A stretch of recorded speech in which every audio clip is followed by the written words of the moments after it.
So the Oakland A's take. I'll tell you what, we're having an earthquake. Northern California has just suffered its most severe earthquake since 1906. This is a tape picture from Connecticut. They're going to roll it of what has now occurred within the last several minutes, and there it is. Oh, my Lord.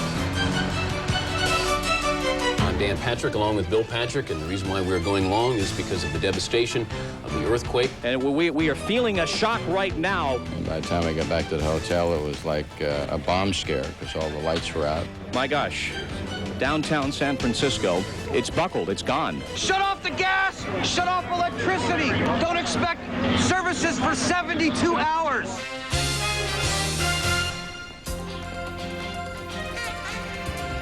Hi, and welcome to the premiere of SportsCenter Flashback, a new series on ESPN Classic, which from time to time will look back at some of the most compelling stories ESPN has covered. We will relive events through the field coverage of ESPN SportsCenter and how it was delivered from this desk behind me and those before it. We're going to begin in October of 1989. The Bay Area was the center of the baseball world that year.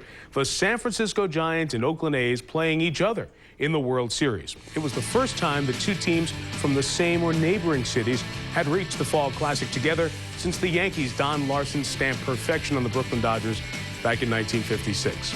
These A's were led by a third-year first baseman, Mark McGwire, who hit 33 homers and drove in 95 runs. On the pitching side, they were led by Dave Smoke Stewart and his 21 wins. San Francisco countered with the sweet-swinging Will Clark, his .333 batting average, as well as Kevin Mitchell, the league's leading home run hitter, with 47. In Game 1, the story was Dave Stewart. He tossed the fourth shutout by an A's pitcher in World Series history as Oakland took Game 1 from the Giants 5-0. Game 2, your hero, Terry Steinbach, a 3-run homer off Rick Russell as the A's won 5-1 to go up 2-0 in the series. And the Giants knew their backs were against the wall going into Game 3 at the Stick. There's still a lot of baseball left, and we seem to play a lot better in Candlestick, so we'll just come out and try to do our thing here. We have to put it together between the lines, so we have to do it, the crowd can't do it, so we got to kick ourselves in the ass a little bit and get it going. So on the evening of October 17, 1989, we all tuned in to see Game 3 of the Bay Bridge World Series. But just as ABC signed on with its coverage, something went very wrong. We started at 5 o'clock, came on the air, and Timmy's talking about a double that Dave Parker hit, and all of a sudden, everything starts shaking. Candy Maldonado with the hesitation, allowing Jose Canseco to score, and he fails to get Dave Parker at second base, so the Oakland A's take. Tell you what, we're having an earthquake. Well, I don't know if we're on the air or not, and I'm not sure I care at this particular moment. Well, folks, that's the greatest open in the history of television, bar none. Well, we were set up with our backs to the field with the camera in the back of the booth sitting on a ledge and nothing behind us. So the only time I really got scared, in fact, it was almost a petrifying feeling, was when we began to move what I perceived to be back.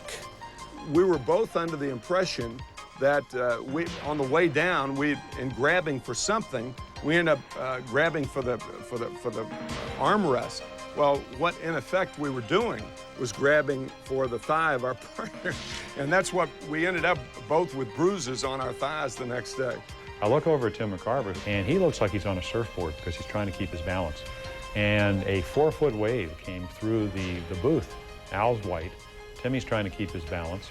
And I'm thinking, we're going to go out of the booth. I really thought it was the fans in the stands stomping their feet. We were so close to game time, but it got louder, and the truck started to, our mobile unit started to shake. We were just about to start about, I would say, 2 minutes into the show. And all of a sudden, I felt the ground just going swaying a little bit. And I said to Joe right away, we got to get out of here. Saw a catcher of ours, Bill Bathe, standing out kind of in front of the dugout, looking up into the stands, trying to find his family. I think he was looking for them, and I started to see him wobble. I had just left the clubhouse with Jose Canseco, and we had walked down that tunnel leading from the visiting clubhouse, and the fans at Candlestick started heckling Jose. So he stopped, put his hands out in a grandiose manner like, hey, all right. And I went to take a shot of it, and all of a sudden it sounded like 5 or 6 or 7 jets were coming right over the top of the stadium. We stopped and looked up, and at that moment, it seemed like time stood still. It was almost like, coming onto a psychedelic trip. Because those who lived in California, which was just about everybody in the stadium, knew that this was a big one. I didn't yet. Trying to convince the boomer to get out of the upper deck and go downstairs with me. That was the biggest problem I had. And then he said, no, we ought to get down. We're in the upper deck here. I said, nah, we're all right, Joe. About the third time, he said, we ought to get down. Honestly, I hate to say it. I said, you're right. I need a beer. The thing that sticks out in my mind is when, the gates in center field open. And in my mind, it seems like 20 to 30 squad cars came in. It's like, wow, I think, something really bad has happened here. So we started walking down the steps. Now, this occurred about 35 minutes before the first pitch was scheduled to take place, roughly. People were still coming into the ballpark. The earthquake itself only lasted 15 seconds. And to this day, I'm convinced that had it lasted 45 seconds or 60 seconds, which a lot of major quakes do, that I would not be here talking about this today. Well, we didn't have any what they call shore power, house power. We couldn't plug the truck in. ESPN, in their own inimitable fashion, was late with their request for power. So we had to rent a generator, which proved that to be a genius move. They said, get ready, we're going on the air. Bob Lee live outside Candlestick Park, where according to reports locally, Northern California has just suffered its most severe earthquake since 1906. With me, a member of the San Francisco Mounted Police. Your name, sir? Officer Dennis Carlamagno. Officer, can you give us what you know from the infrastructure of the police department of the intensity, the location of the quake, and any damage? What I heard over the police radio is it's centered in around Fremont, California. They can't state exactly the size of it, but they believe it's about a 5.2.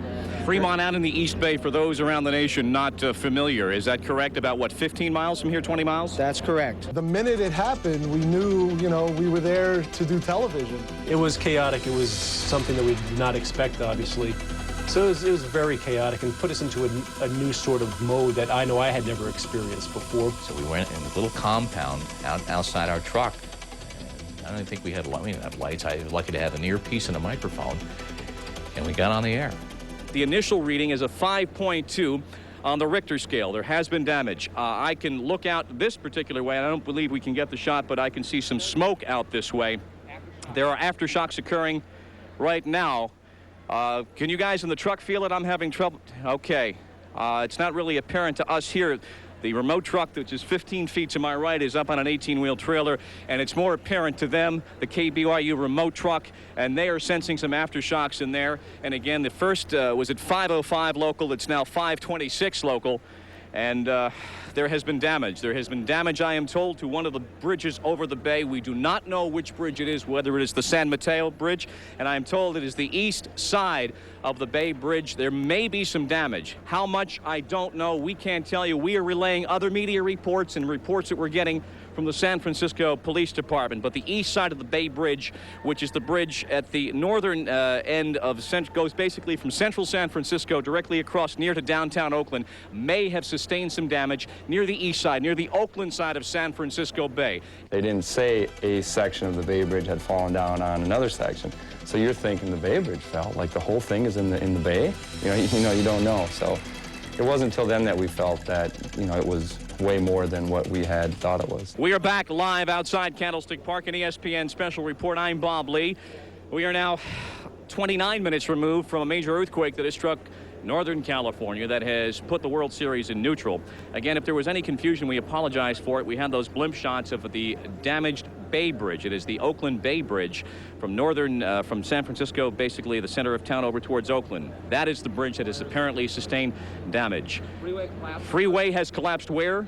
In Berkeley. And we are relaying media reports, and that is the basis of these reports. And there is a fire is reported in Berkeley. All right, so that is where we stand. We have no reports of casualties. Again, the San Francisco Police Department has told us injuries, yes. Damage, yes. Fatalities, we do not know. It was approximately 25 minutes to the first pitch on the field when this earthquake occurred. And Candy Maldonado has been with the San Francisco Giants for several years, and even if you only spend 6 months of the year in Northern California, earthquakes are a way of life. Let's listen to his reaction to what happened. You know, we were down on the ground, and I was over there in my locker, and I hear this noise. And I remember Don Robinson was coming in. It sounds like an earthquake. And then this thing started to really, and I said, wait a minute. As I said, the light went off. And, you know, the lights were going back and forth. It went off, and I just looked for the door out. I said, I'd rather be outside than being inside. First feeling, I was in the clubhouse, and everything blacked out, and, you know, the dust started falling. It was shaking pretty bad. We just decided to get out. Did you know it was a quake right away? I mean, at first, you know, you just could hear the rumbling. You didn't know if it was some people in the stands or what, but, you know, all of a sudden everything started shaking, and the blackout came, and we all decided, you know, we got a big earthquake, let's get out. At a time like this, you know, you've got a lot of people here, and because of us and everybody's mercy, so we wanted to get all our families together. Everybody else you know, came in 1 and 2 cars. We came in groups of 100 or 200, so just get everybody together, and now we're in the buses, and we'll start heading home. Now, there are reports, excuse me just for a second, sir, guys, if you could give us just a little bit of room, that sections of I-80, which is an east-west highway, and 880, which is a north-south highway on the East Bay, that sections of those highways have collapsed. It has been felt, we're now being told, felt as far away as Los Angeles, reported locally as a 5.2 on the Richter scale, and again reported locally on KPIX as the strongest earthquake since 1906. I am going to hazard a guess, and it's totally just a guess, that we're not going to play baseball here tonight, given the scope of what has apparently occurred in this metropolitan area. That is, there is no confirmation on that. There are still thousands.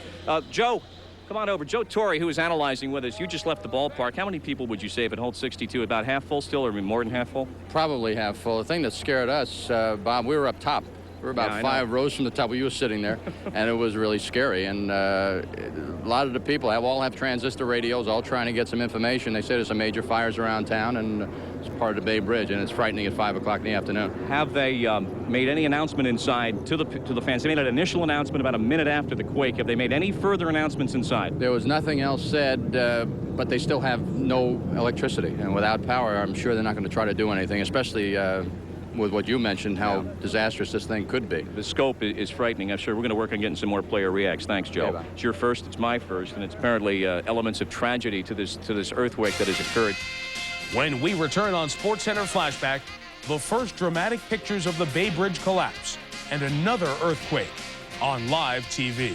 And we are feeling a shock right now. Prepare yourselves!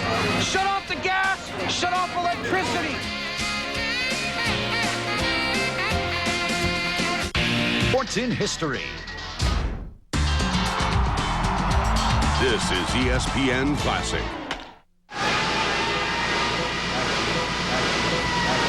Dave operated in those days that he wasn't pitching. He operated our videotape equipment, and he was getting ready, setting up for the game.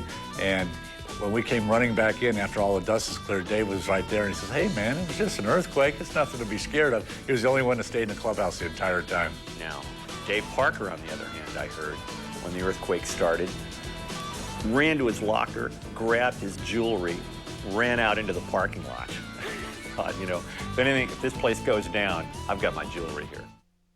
Baseball is not what we're thinking and talking about right now. They haven't made any announcements inside further right now. No, they haven't made any. I think everybody's just scrambling right now. We have a picture, and we can maybe continue our discussion. This is a tape picture from Connecticut. They're going to roll it of what has now occurred within the last several minutes, and there it is. And, oh, my Lord. There's a very dramatic picture, and that was at rush hour. And there are no rescue vessels or vehicles in sight. And I don't know how many thousands of vehicles a day travel that bridge. And I'm going to walk right over to the monitor and try and eyeball that with you at home.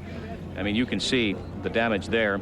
A Caltrans bus that stopped to the left there just short, a compact car. The top section, it's a 2-level bridge. Lower level, going from west to east, is the lower level, and when you come into San Francisco, you come over on the top level. And that's the closest I came to losing it. Holy crow. I mean, that said, how bad it was. You know, everybody was devastated by it. Everybody was affected by it in one way or another, whether they lived there or not. I remember somebody wrote, I guess afterwards, you could hear the catch in my voice when I saw that bridge piece going on. Yeah, that was like wild. San Francisco Police Department there, or California Highway Patrol, I believe it's a SFPD, and we have an aftershock. You can see it. You can see it. Right now. And we are feeling a shock right now, and that shaking in your picture is being amplified by the tremor that has just gone through the top of the stadium, and we are live. They're taking the bases off. 8:41 Eastern, 5:41, and we just felt it out here. We're at ground level. They came every 15, 20 seconds, and you felt them, you know, every 15, 20 seconds. Some may last 2 seconds, some may last 4 seconds, but, you know, every few seconds you felt the earth you were standing on move. Highway 101, which is the north-south highway that runs up the Pacific coast, up the South Peninsula. You're going to be looking at pictures, my gosh, downtown San Francisco. Pictures courtesy of KGO. And it's buckled, it's gone. We came down that road 4 hours ago on the way to the game. And we're not getting back that way. Devastation. Elevated highways, and certainly the construction standards in this area take into account. This is 9 miles from Candlestick, and we have we're still piecing the story together, and we're told that we can't tell you how many people have been injured, how many people have been killed. Common sense tells you there are fatalities, but that is 101.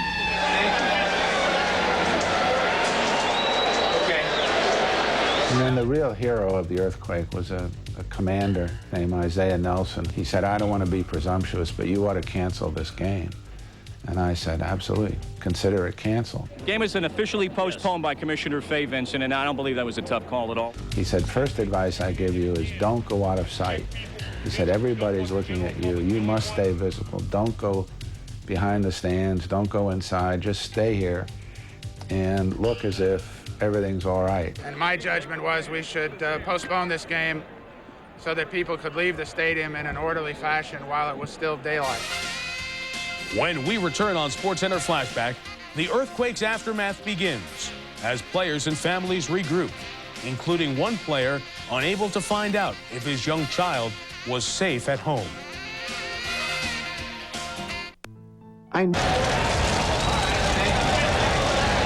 Baseball is far from the front line. We showed you just before that last commercial break. They were taking the bases up, a very prudent decision. Yes, and also Chris Berman reminds me, the Bay Area Rapid Transit, which is the rapid transit, the subway system that links San Francisco and Oakland in the East Bay, power is out. There are cars trapped under the water. And we certainly hope that normally construction such as that, even in old structures like the Lincoln Tunnel, there are several tunnels within tunnels. Terry Steinbeck, family is the most important thing right now. These players have family that maybe were not coming to the game. And if for that picture gives you every reason you need to know why we're not going to be playing baseball tonight. A couple things regarding Mary, my wife, is that she's, you know, one of those things, she's very fearful of the earthquakes. Always has been, always will be. Then it was like, how is our daughter, who is back in Alameda, right next to California, or right next to Oakland, how is she?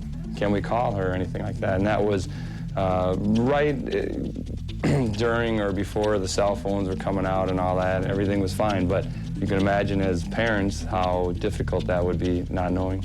I had family and friends up in the stands, and you know, once I figured out what was going on, I made sure I got everybody out that stadium. Once the earthquake happened, a lot of people started running for the exits, and my family was included. They wanted to get out of the stadium. They managed to work their way down into the parking lot where we park, or the players' parking lot. And I knew I'd be able to get to them there.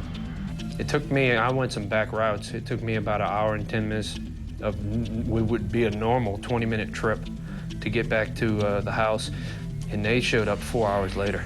I think I lived about 15 miles from the stadium. It took us 2 hours and 45 minutes to get home. Because everybody left at the same time, and it was just hectic. Looking for my wife in the lobby and found her she was in the room. I had to walk up 23 flights to see her because she had just gotten in that night. It was a frightening experience. I had an option being outside, working with Bob, working with Chris, getting them some information. I had a choice to make. And at that point, while I've never made that decision ever, I think in my career, to ever walk behind a talent, at that moment I said, I'm going to walk behind the talent just for that one glimpse that if the family's watching, they can see we're okay here at Candlestick Park, and I'm okay as well. Oakland outfielder Jose Canseco had no problem finding his wife, and they left the ballpark together on their own, passing up the team bus, realizing soon after that their vehicle was low on fuel. So Canseco was spotted at a self-serve gas station, filling up his tank, still wearing his full athletics uniform. That one of the many anecdotes not known when SportsCenter began at 11 p.m. Eastern. Hello again, everybody, and welcome to SportsCenter. I'm Bill Patrick, along with Dan Patrick, and by now you know the news of the major catastrophe that has rocked Northern California. Now, this was an earthquake that was felt as far south as Encino, California. That's 300 miles south of Candlestick and 225 miles west, all the way to Reno, Nevada. We now go out to Bob Lee, and we have Chris Berman also on hand. We have a cast of thousands, it seems like, who are right outside of Candlestick Park as they were there, in fact, witnessing that earthquake firsthand. Bob? Thank you very much, gentlemen. We are live outside Candlestick Park. It is now several hours since that earthquake hit Northern California. In a sports context, what it did, what it accomplished, or what it did, what occurred is the postponement of World Series Game 3. In the larger context of life in Northern California, it is a catastrophe. It is an earthquake that has been variously measured at 6.7, 6.9, or even 7.0 on the Richter scale. And to place that in perspective, the seismograph, we understand, across the bay at Cal Berkeley went off the scale. Now, moments after the earthquake, we sampled these reactions from the teams, the A's and the Giants, on the field. I was out running sprints, trying to get ready for the ball game, and all of a sudden, I just felt like I couldn't run. Something was up, like I had a few drinks or something. I don't know. Just kind of equilibrium was all messed up. I felt like I was going to fall down. The first person back to the truck was Joe Torre, who was working for us as an analyst during the series. First person who came back to the truck, Barry, what can I do? One of the cameramen was there. I said, Joe, go with the camera, go inside, get anything you can get. I've been in an earthquake, but nothing like this that probably scare a lot of people or the damage that they have caused. I haven't been in one that, this probably was the strongest earthquake I felt. So you knew it was one as soon as you started feeling it shake? Oh yeah, we knew it was one. So to imagine him going into a situation and being a reporter, so to speak, was kind of unusual, but you couldn't tell the difference. He did everything he needed to do to get the story out. Well, first of all, your primary concern is like, where's my family, where's my kids, my wife, you know? So, you know, the guys went out in the open area, and then we started looking for our families. And, you know, they say aftershock is coming, which is supposed to be just as bad as the quake itself. It was strange, and that was the first one I'd ever been in. I hope it's the last one. That's why Joe Torre in my book is a mensch forever. I mean, I'm not a Yankee fan, but I'll root for Joe forever because of that.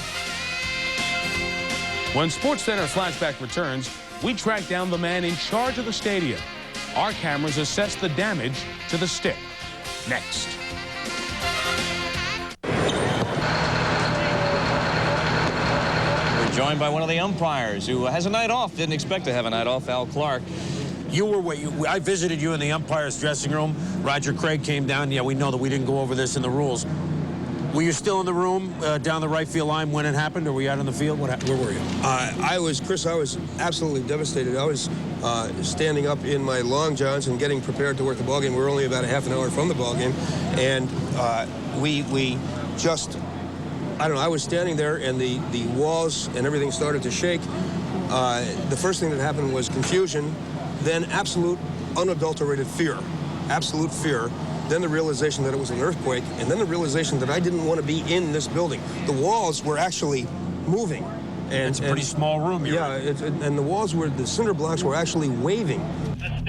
After the earthquake, a number of cracks were discovered in the foundation of the ballpark's upper deck that evening, which raised the question, how prepared was the stadium structurally to withstand an earthquake?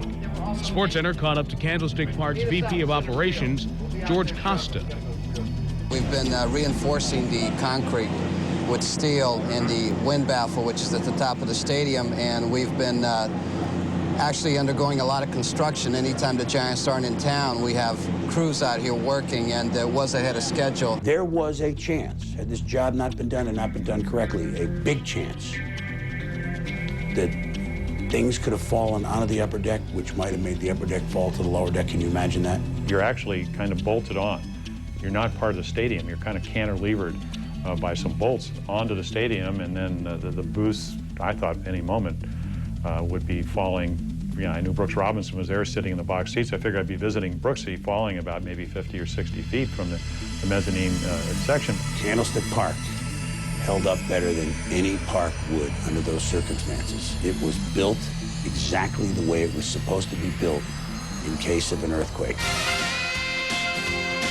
When we come back on SportsCenter Flashback, it would not be the players to decide the immediate future of the World Series, but rather Commissioner Fay Vincent. He would chat with us just hours after the earthquake. That's next.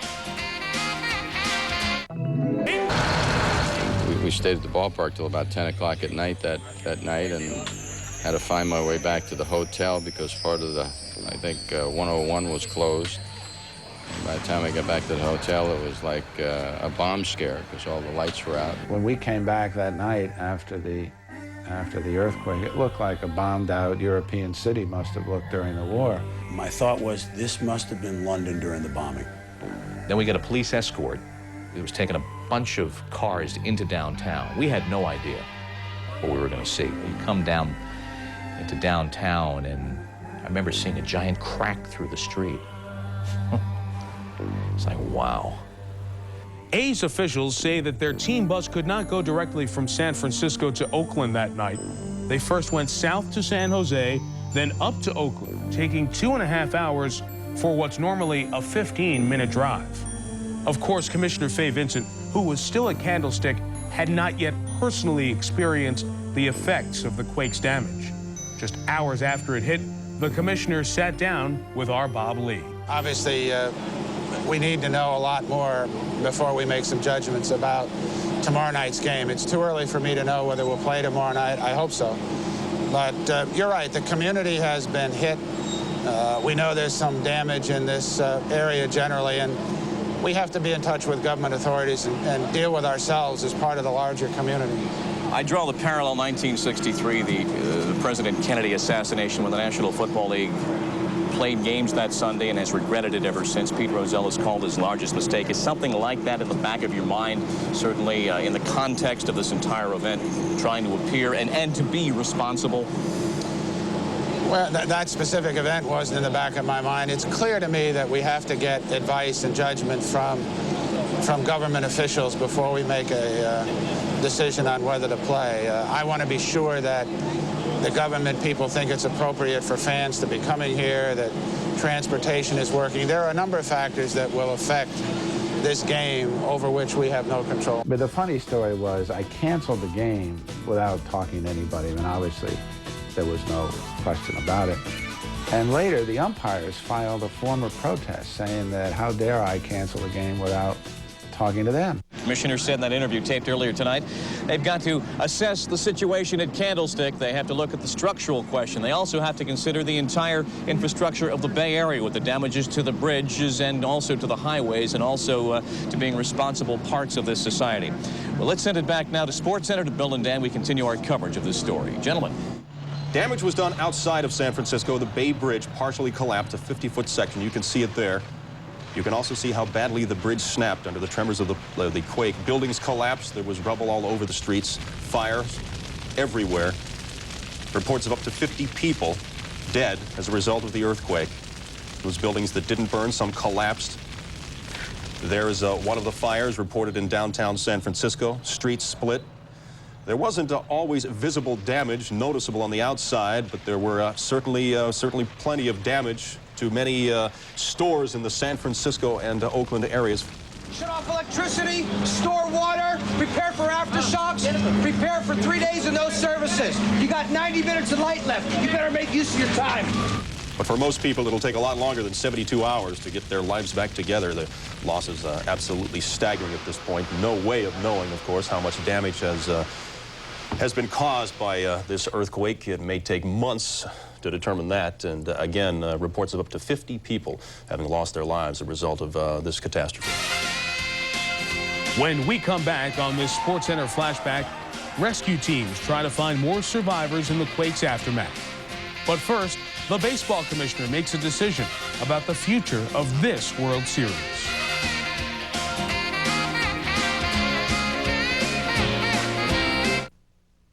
Just pitch dark, there's no power. And there I see Jack McKeon, who I think at the time was still with the Padres. Jack McKeon with this big cigar, a glowing end of a cigar, and dealy boppers on. It looked like some kind of a light out of space that you put over your head and had a little light on top. So we all bought those for $1. They would loan out bellmen with a flashlight to climb up to your room. So what the hell does you take this candle to go up?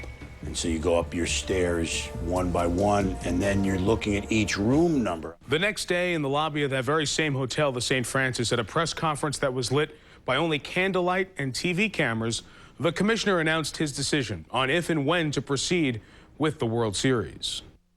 To the issue, we are not going to be able to play baseball in either of these communities before next Tuesday. A number of the participants here are going to combine to make what we believe will be a meaningful contribution to the appropriate communities. A number of players on both the A's and Giants played active roles in helping the Bay Area recover from the earthquake. One of the most notable, eventual World Series MVP, Dave Stewart. He would go out there every morning and bring coffee and donuts and things for all the police and the searchers going through looking for bodies underneath that crushed section of highway.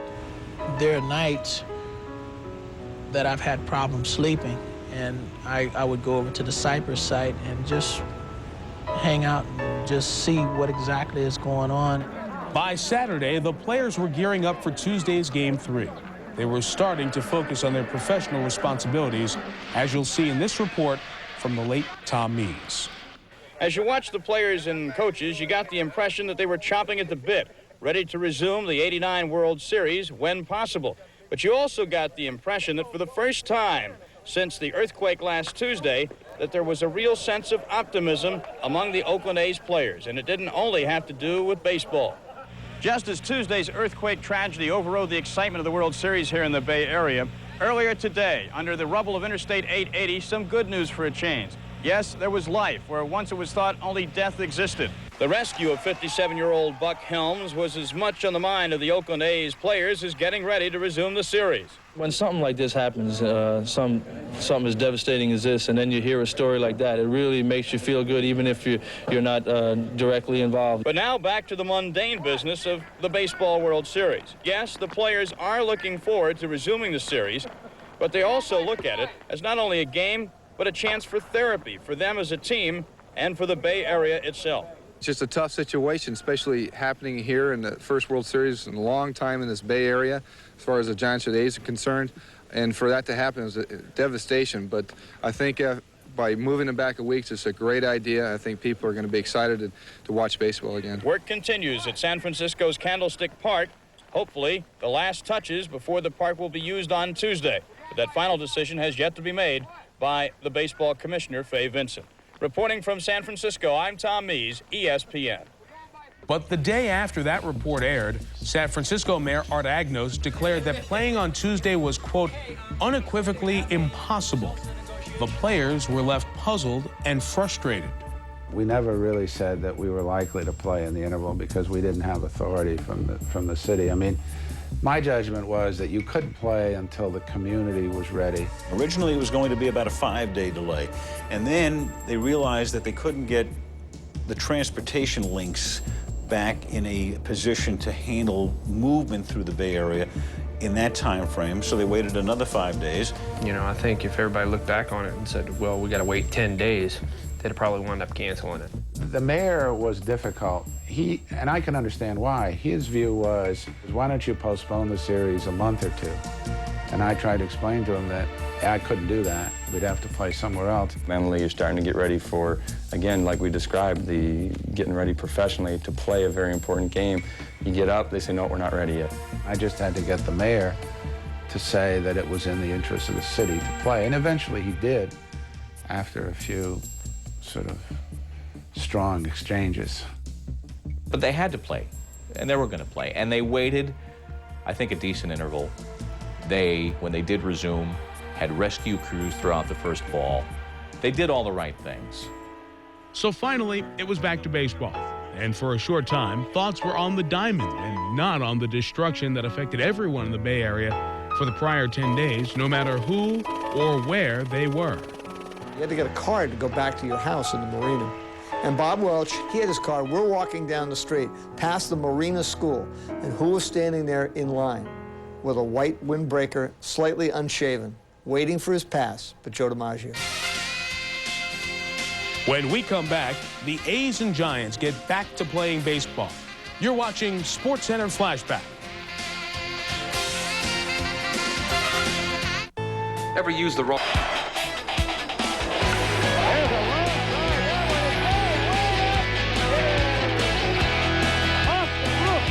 What a smash.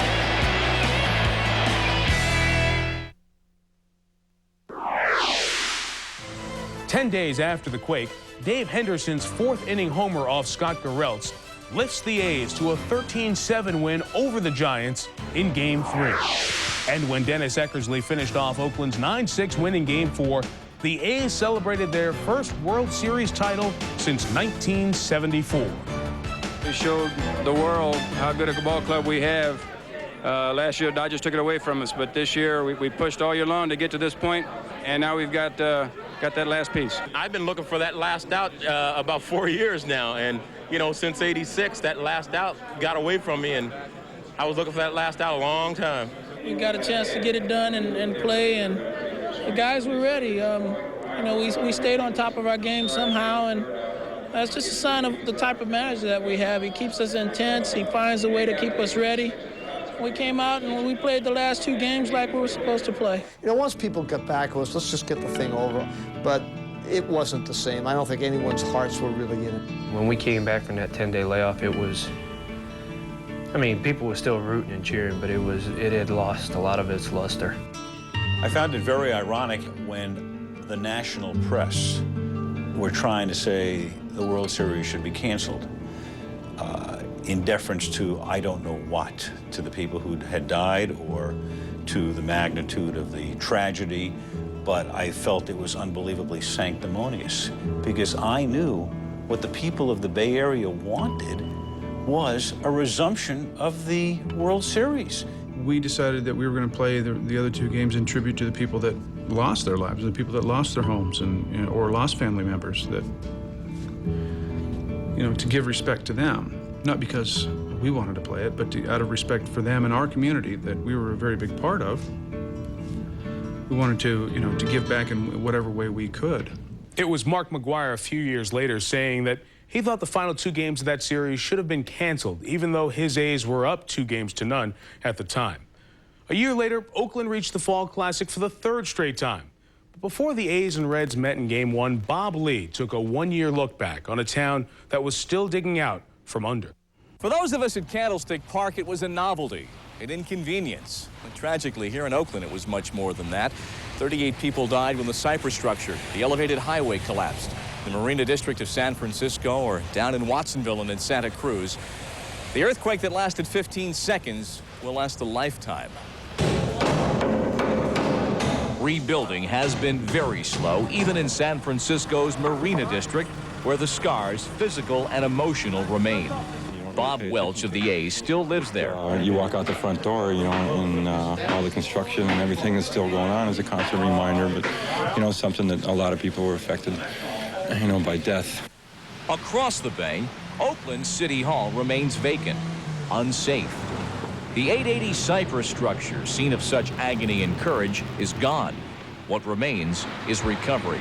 Yes, this is a resilient community because it's used to, I think oppression may be a harsh term, but it's used to being deprived, and it's used to being mediocre because it's largely a minority community. And they've been able to put their lives back together. And they will put their lives back together because they're doing it all the time.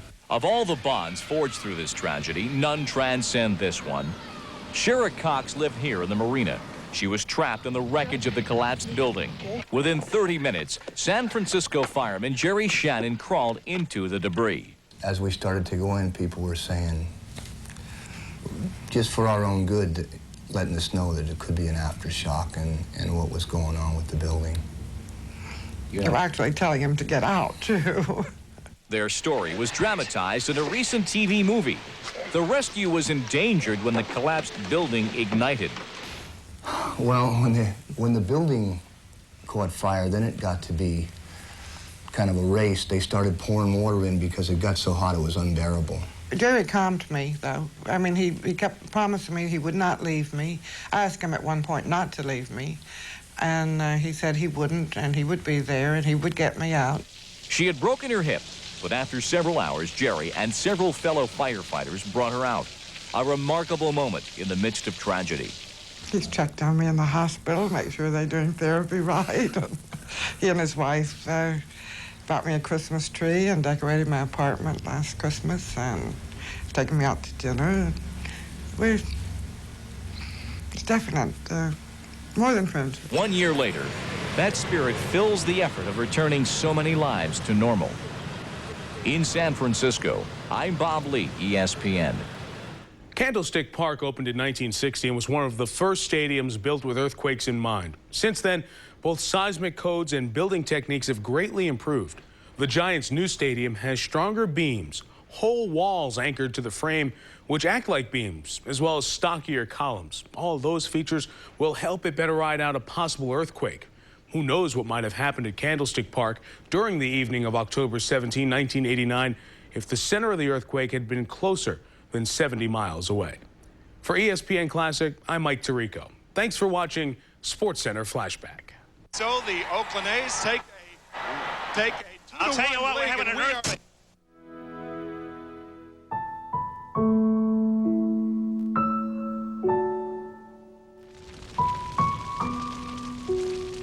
This ballpark is up. There are thousands still inside. There might be damage you're going to find later, but it's still safe. We're standing about 150 feet from it, and we feel safe.